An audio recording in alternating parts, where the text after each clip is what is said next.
So the big question is, for all of us, but also for co-ops, is how can we ensure that dialogue and also dissent can occur without getting into warfare? Co-ops have a long history in showing that. We are not expert in speed, but we are expert in resilience. Hi, I'm Belden Menkus. Welcome to the Purposeful Strategist, the podcast that shifts the conversation about purpose and strategy from what organizations should do to what business leaders actually are doing and what they've learned along the way.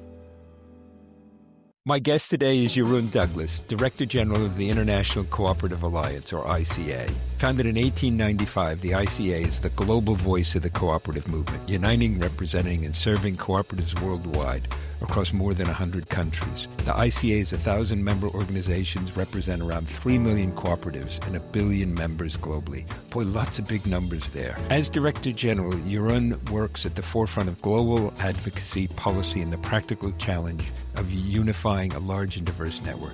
Jeroen, welcome to the Purposeful Strategist. Thank you, Belden. It's a pleasure to be with you. It's really great to have you here. As I sort of said in the introduction, lots of big numbers, which I think we'll probably get to. But let's just start with some basics. How would you define what a cooperative is, and what distinguishes it from other organizational forms? So, Belden, a cooperative is an enterprise with a double mission. So, on the one hand, it operates in a market space and wants to do a good business. On the other hand, it's owned by its members and uses the enterprise as a vehicle to create wealth and well-being for its members and its communities. Mm-hmm.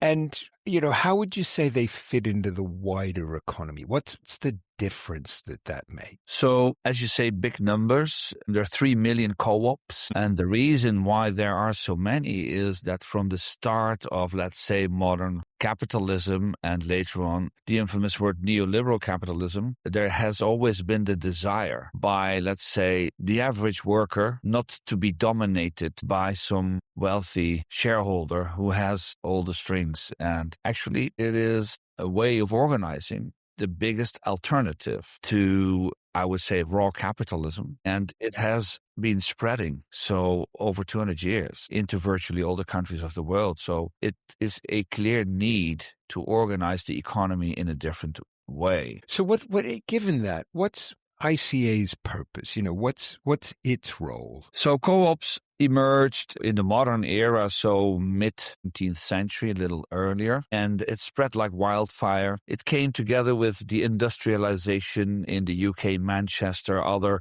industrial pools where textile machinery was coming up with an individual owner using labor, often very poor labor relationship. It was linked also with slave labor and the phasing out of slave labor, and workers living in horrible working conditions said, wait a minute, I want to give more purpose to my own life and get my own acts together. So that's how co-ops sort of emerged. That was inspirational. And it happened in Germany with the Raiffeisen Group. It happened in France. It happened in Spain. And it happened in the Netherlands. So what you see is great ideas always emerge everywhere at the same time, right? So co-ops in Europe, but rapidly also bringing it to the Americas at the end of the 19th century and also to Asia and Australia and also ultimately in Africa. So all the co-ops were in all the continents just the year before the International Cooperative Alliance was created, because that is the curve I needed to explain.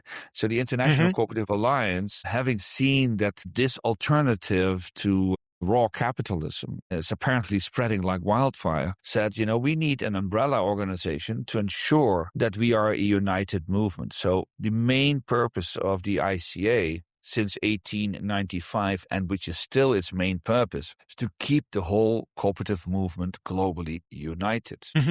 What are the cooperatives themselves get out of being globally united? I mean, at one level, it sort of makes sense, but equally a cynical view could be, well, that's just an expense we don't need. We're in our country, everything's working fine.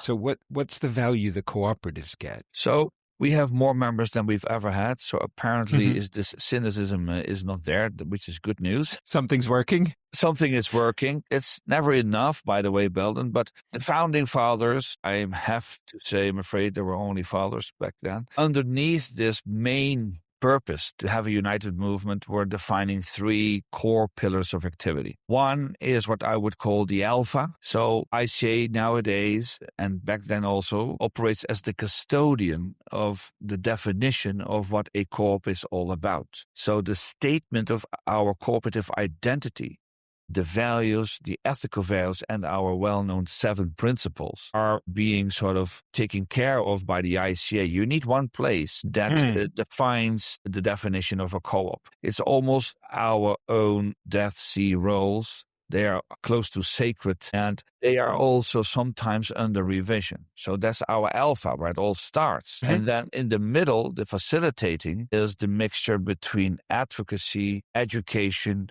and communication, very important. So in terms of advocacy, we do both legislation support. So all the countries of the United Nations, Belden, have a cooperative law. And we want to ensure that this cooperative law is designed in the best as possible way, because you can design it in many directions. So law support is key. Advocacy also very important, so that we have, as an ICA, a strong voice in relevant fora. In particular, as the ICA was there before the United Nations were founded, we got a so-called status A space at the Economic and Social Council of the United Nations. To give you an idea.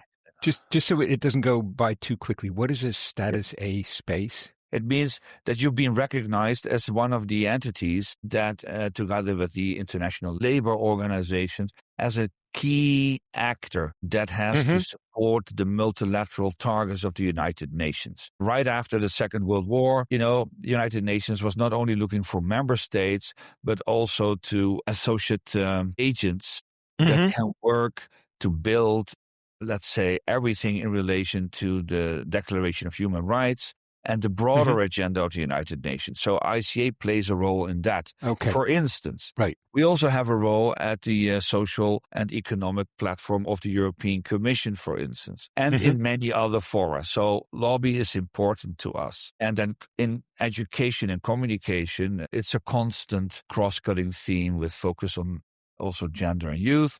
So that's the second pillar.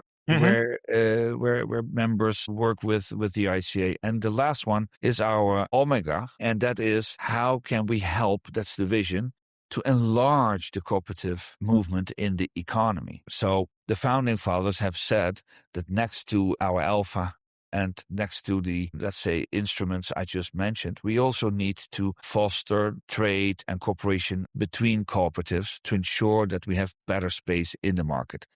So those are the 3 pillars underneath the umbrella, which is to keep the movement united, regardless its huge differences in terms of sectors and countries. And maybe we can probe a little bit into the ICA, its scale and its structure and its reach. And if possible, I'd like to see if we can talk about, the big picture of all the cooperatives and all the members, but then also the ICA itself is an organization and has, I assume anyway, has employees and, all the usual. Sure. So to also get the kind of the micro view of it, if we could. No doubt. So Belden, the ICA as a legal entity has its global office in Brussels, in Belgium. It works under the ASBL, which is a not-for-profit membership organization. And we have branches in Europe, in the Americas, in Africa, and in Asia Pacific. So we have 4 regional hubs. By the way, the Cooperative Europe hub is legally a bit different, but that's detail. And in total, we are around 65 staff, which is not a lot, but it's all being brought through membership fees. And that is where the ICA works on. And the members are,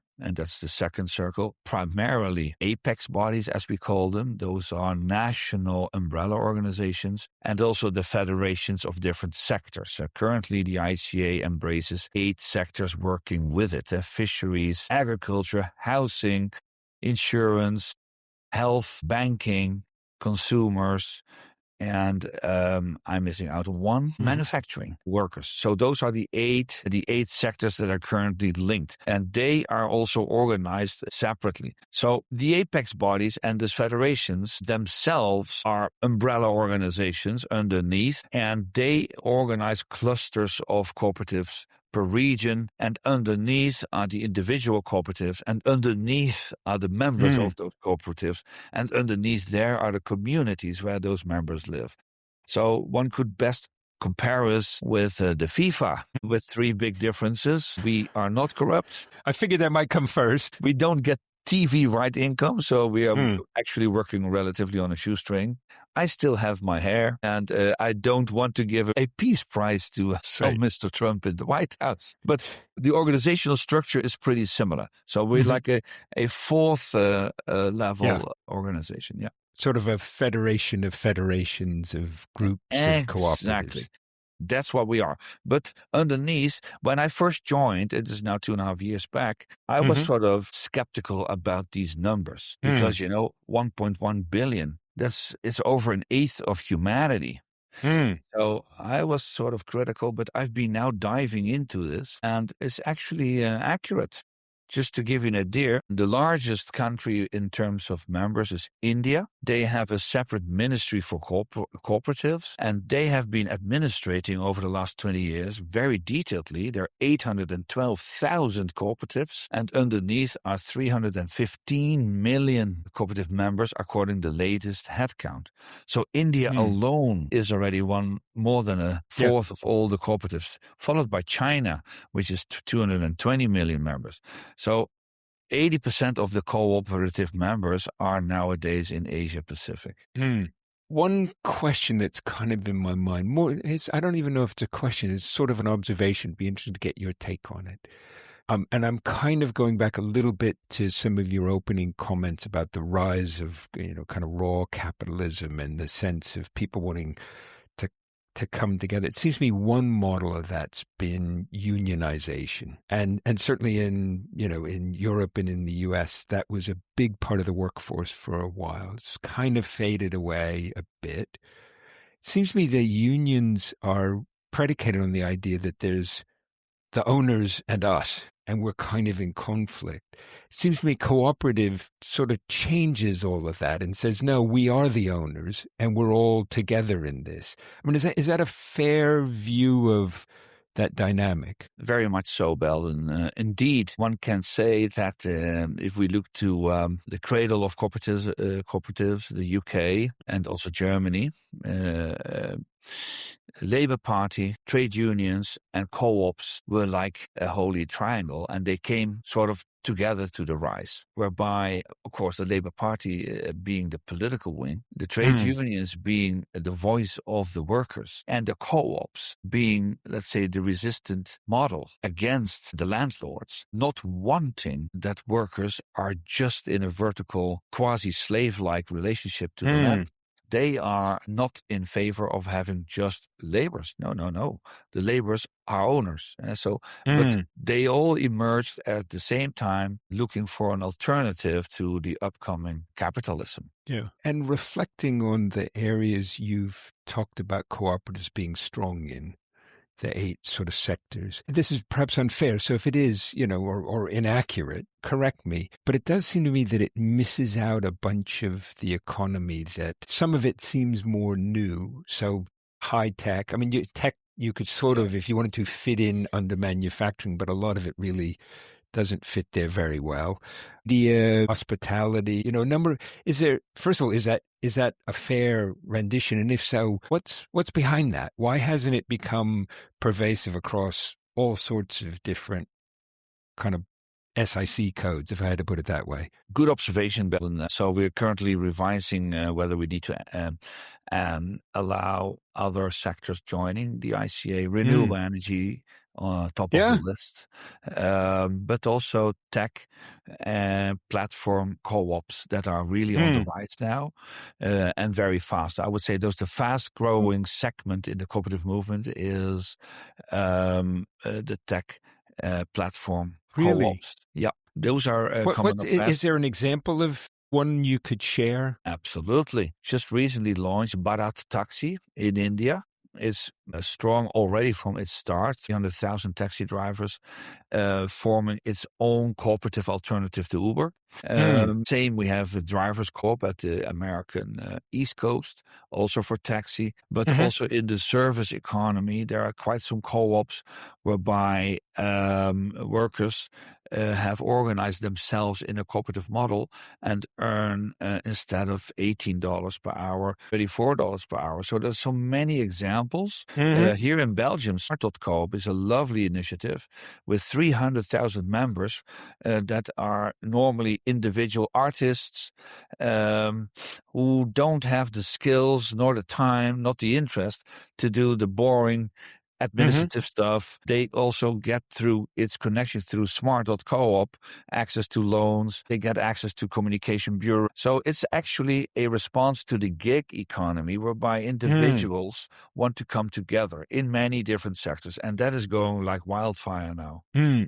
So this maybe gets us a bit onto the topic of strategy, but just given what you said, I could imagine that we might be, nothing's for certain, but we might be on the, sort of on the edge of an enormous resurgence of cooperative models across all sorts of things. Does it feel to you like that's possible, that's happening, or is that just way too optimistic a read of the whole thing?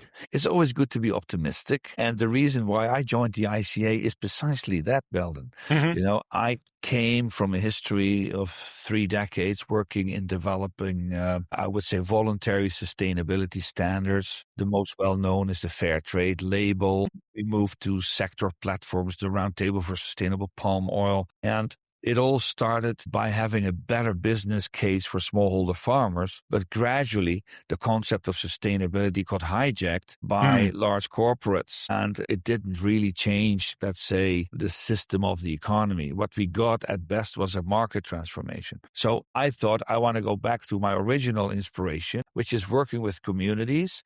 And I believe as we are now moving not to a transformation, but as the Canadian Prime Minister said, it's a disruptive change. We are moving into a new economic era quite soon, which is much more decentralized, which is much more geopolitically regionalized. And co-op have a long history of resilience. First World War, we've survived the Second World War, and I don't know how we qualify the current status, but I'm sure co-ops will survive that too because of its resilience. And now also a revival of co-ops, data show that, has been one of the reasons why I was so happy to join the ICA. And so what's the strategy for the ICA over the next couple of years? What are you trying to achieve? And then also interested to hear how'd you go about shaping that strategy? Yep. So our new strategy is called Practice, Promote, and Protect 25-20-30. So we want to show through practice that we can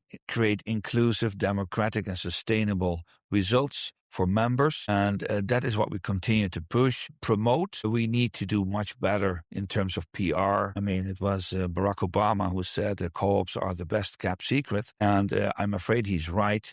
So we need to do much smarter communication in various fora through shining examples and come with much more data. So that's the second one. And to protect is we need to also to ensure that through legislation on the one hand, but also through on the other hand, we can show to the world co-ops have had its fingerprints on this supply chain or on this service. Building a unified cooperative mark is a long-standing wish of my members, but it's nice to say, and it's not easy to do, so we're investing a lot of time into that as well. Lastly, access to capital. That's a major conundrum to co-ops. So co-ops, contrary to large corporates, are usually not operating in the financial capital markets because of its relatively mid-size, small size. There are some exceptions. And how could you raise capital normally in a co-op?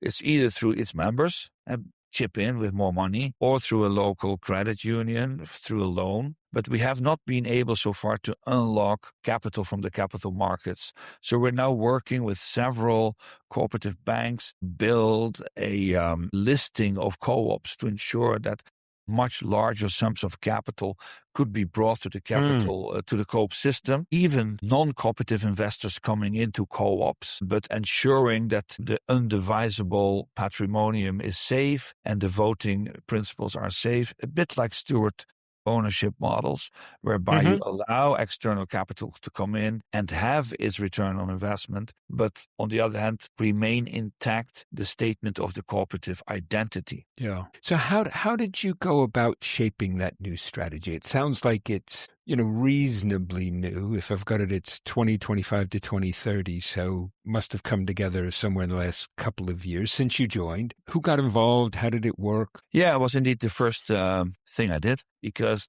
there was a 10-year strategy, which I thought was written before COVID, and time changes so fast. So I think we need to be more focused on reading the sign of the time, which is so much about tech, about capital, and about identity business. It surged with my team and in relation to my board from there. And that's something I discovered, the beauty of co-ops. They contribute voluntarily. There's a lot of non-monetary support in the movement. So we don't go to the big McKinseys or Bains or Boston consultancy groups. No, we don't. We just have very bright brains who are passionate, and like a gift almost, they supported in joining, developing base drafts that went into consultations with all the sectors, all the regions, all sounding boards. We have thematic groups on science, on development, on gender, on youth.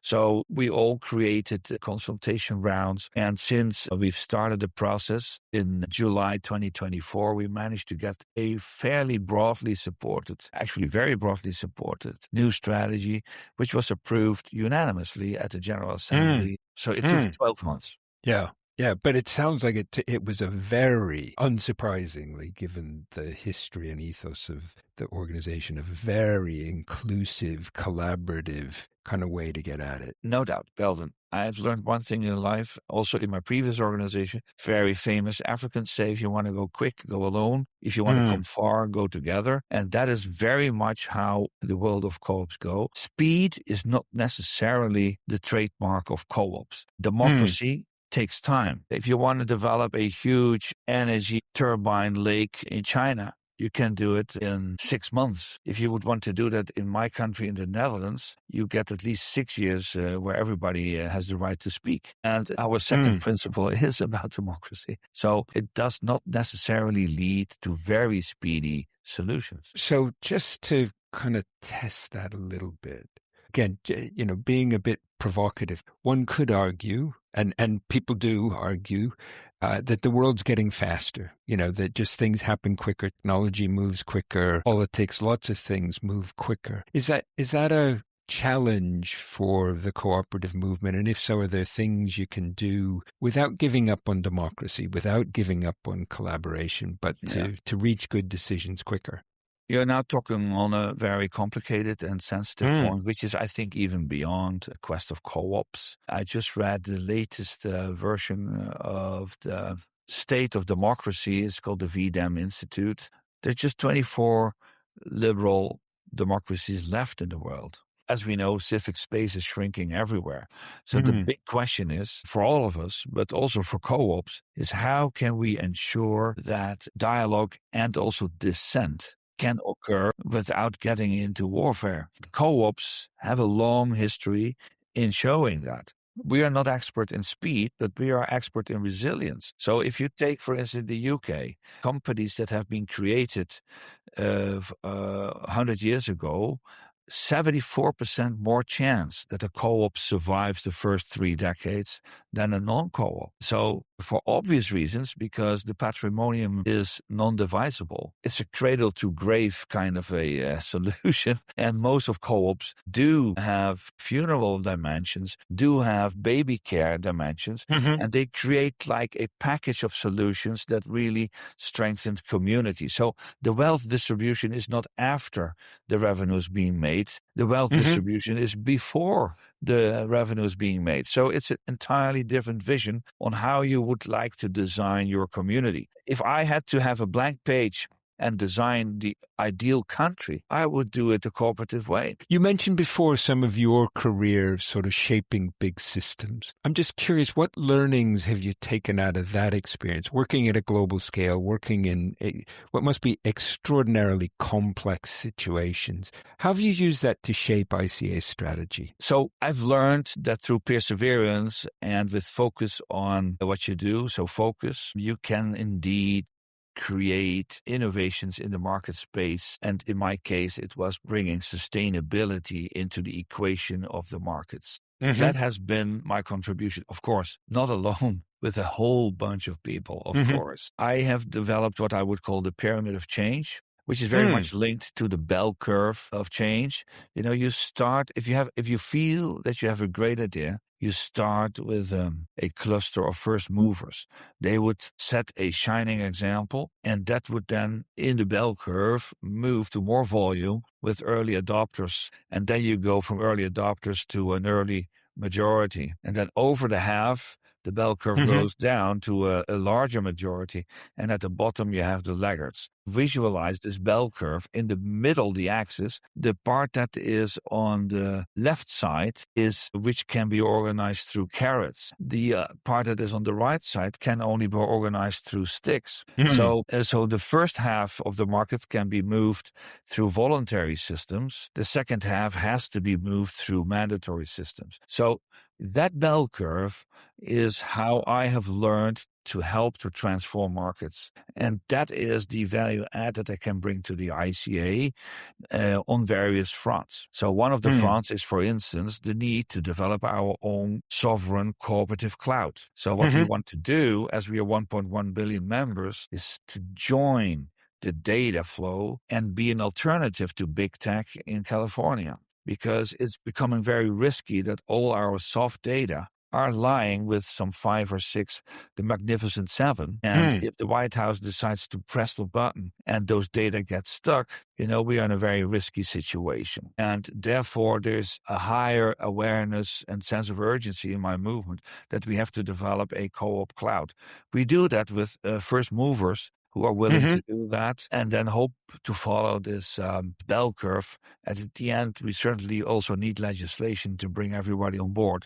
The good news is, in this smart mix of voluntary systems and mandatory systems, we are working in this very case very closely with Chinese government and also European Commission, because they are also very aware of the situation. And India is hopefully to follow. So that's the methodology that I bring. And that's maybe an answer to your complicated question. Yeah, well, thank you for that, Jeroen. One of the things that's kind of on my mind, you touched on something that certainly I've been pondering myself for a while, and I'll anchor on this phrase you used of civic space. One of the things I've been sort of had a question is, what's something that I could do, that anyone could do, that sort of moves things in a positive direction? And this is by no means the answer, but it feels like part of the answer is to get involved one way or another in a space where that there's the opportunity for dialogue, for discussion, for disagreement, but nevertheless to come to some resolution. And I think for a lot of people, it's in the civic space, it's in local community discussions, local government, you know, where you can go, well, actually, I'd rather the traffic worked this way. You know, and it can sound like a really small thing, but I think sometimes just giving people pathways into that engagement moves people. I suspect most people who are part of a cooperative feel they're much more, I'll use the word empowered, engaged, active, involved. Sense to belong. That's very important.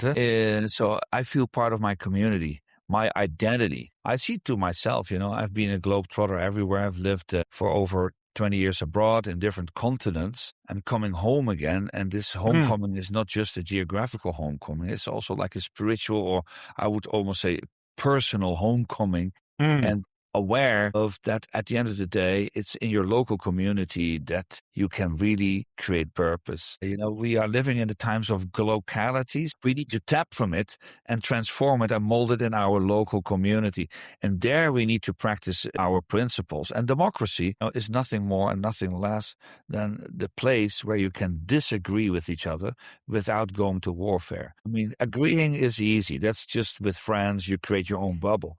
The essence is to facilitate disagreement and still dialogue. That for me is the essence. And solidarity the same. It's very easy to be in solidarity with people who are having a very high ethical standards. It becomes exciting when you're becoming solidarity with people who are probably not, in your view, doing the right things. For instance, paying health insurance for people who smoke. So why would I need to pay health insurance in a collective pot of money when people are using it who are smoking? The essence of solidarity is that you also are in solidarity with people who are not necessarily using your ethics and your morale. And that, I think, is the essence of where we can become meaningful. And also autonomy is another very important value and principle of the cooperative movement. How can we overcome to be manipulated by AI, by our governments, by some military force? And that is by building locally valid ecosystems of social economy. And so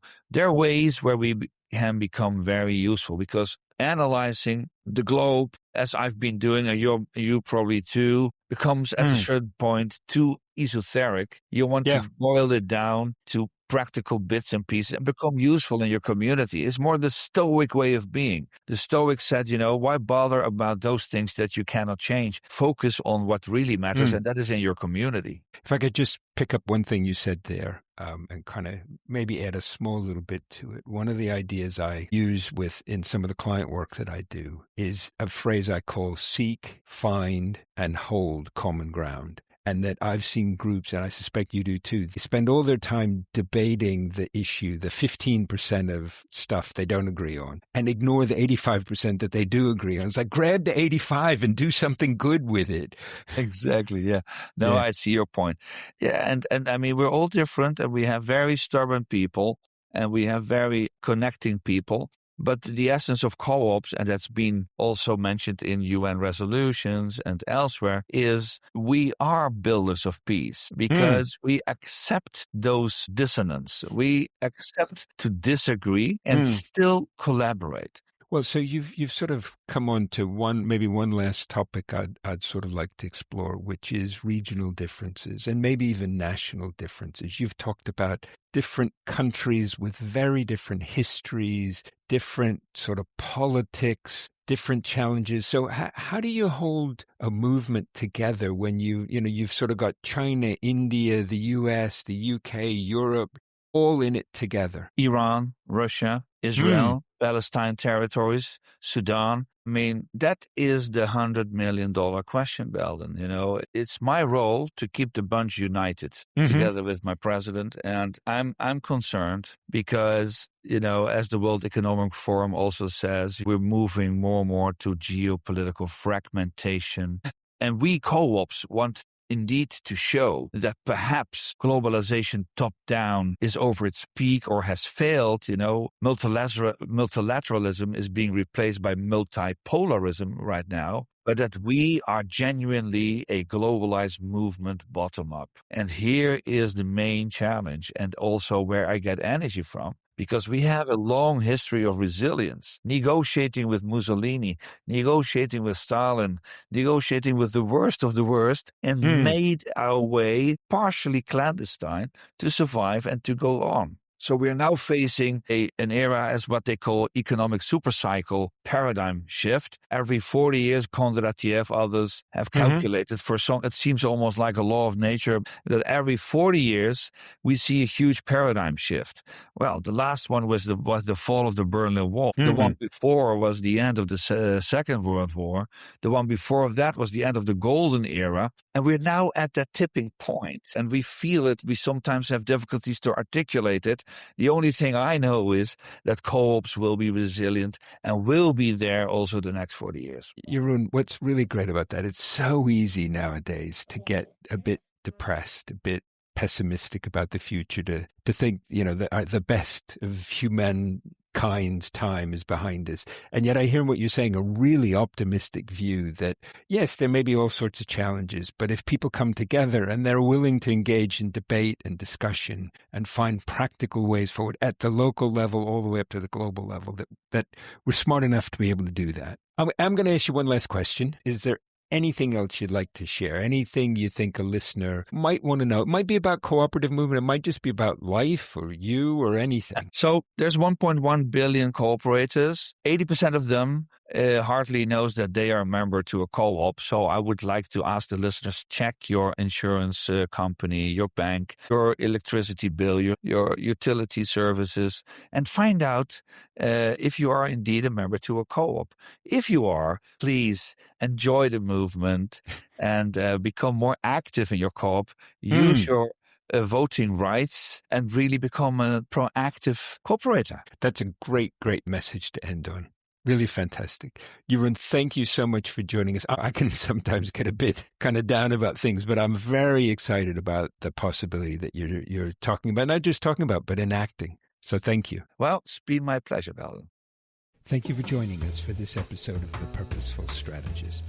In addition to being available on our website, you can also find us on Apple Podcasts, Spotify, and YouTube. If you enjoyed this episode, please do follow us and leave a 5-star review. It helps others find the podcast. Thanks again, and join us soon for the next episode of The Purposeful Strategist.